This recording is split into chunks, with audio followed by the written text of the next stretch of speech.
اکتفا کرتے ہیں. اللہ نے باطن کو صاف کرنے کے لیے فرمایا. میں ایک آپ کو واقعہ بتاؤں. حضرت میاں فضل الدین کلیامی رحمت اللہ علیہ بہت اللہ کے مقبول، لیکن ظاہری طور پر میں چونکہ علماء بیٹھے ہیں میں اس لیے بڑی محتاط گفتگو کر رہا ہوں، اور اگر کسی حوالے سے میں کروں گا تو وہ صوفیاء کی زبان سے یا ان کی بات جو میں نے اپنے لفظوں میں کہی ہے، بات ان کی ہے، واقعہ ان کا ہے، اس کو میں نے اپنے لفظوں کے قالب میں ڈھالا ہے، وہ بھی ان کے حوالے سے بیان کروں گا. اگر کوئی اعتراض کرتا ہے تو صوفیاء پر کرے، وہ تو کرتے ہی رہتے ہیں، کوئی نئی بات نہیں. تو حضرت میاں فضل الدین کلیامی رحمت اللہ علیہ کے لیے مشہور تھا کہ وہ ظاہر نماز نہیں پڑھتے تھے، کبھی ان کو کسی نے نماز پڑھتے نہیں دیکھا. تو فقہ کے مطابق کبھی جس کو نہ دیکھا اس کی نماز جنازہ نہیں ہوتی، لہذا ان کی نماز جنازہ رکھ دی گئی. ان مولوی جو حضرات تھے بڑے بڑے علماء، اس کے ماڑی دانشمنداں، ان کے قریب کوئی جگہ ہے، وہاں کے بہت بڑے قاضی تھے، وہ خچر پر کتابیں لاد کر لائے تھے کہ میں جو وہاں اس کی نماز پڑھے گا میں اس پر فقہ کے فتویٰ صادر کروں گا. میرے دادا پیر میر علی شاہ چلے گئے.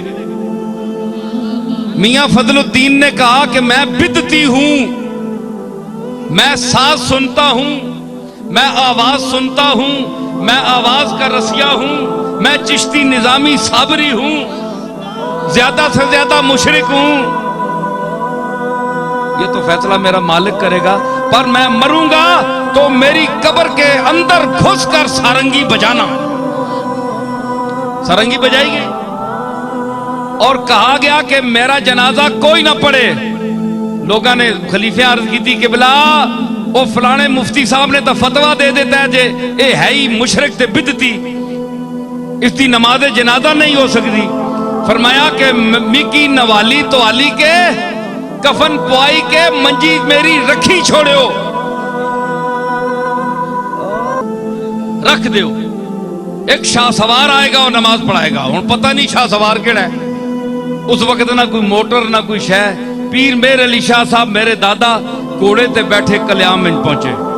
پیر صاحب کہندے مخلوق کھلوتی سی، مولوی صاحب نے کہا اس دی ایک بندہ جنازہ نہیں پڑے گا. بابا صاحب فرمایا کہ اے تو مفتی ایک بندے دی گال کرنا ہے، میرے جنازے دلی دے لوگ بھی شامل ہون گے.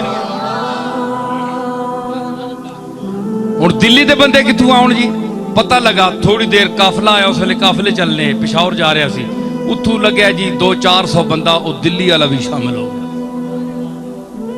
پیر صاحب گئے، اتنی مخلوق تھی کہ پیر صاحب نے گھوڑے پر سوار ہو کر صفیں سیدھی کرائیں، اور میرے دادا نے وہاں کھڑے ہو کر، وہ صرف پیر نہیں تھے، نذرانے بٹورنے والے، جیبیں گرم کرنے والے ہیں جی، مشکل کشا اور حاجت روا کہلوانے والے، امور غیب میں ہاتھ ڈالنے والے، اللہ کی تقدیر کو بدلانے کا دعویٰ کرنے والے، وہ عاجز بندے تھے، ایسے پیر نہیں تھے. وہ عرض کی بڑھ کر کہ مالک میں جا رہا ہوں، اس کا باطن جانے اور تو جانے.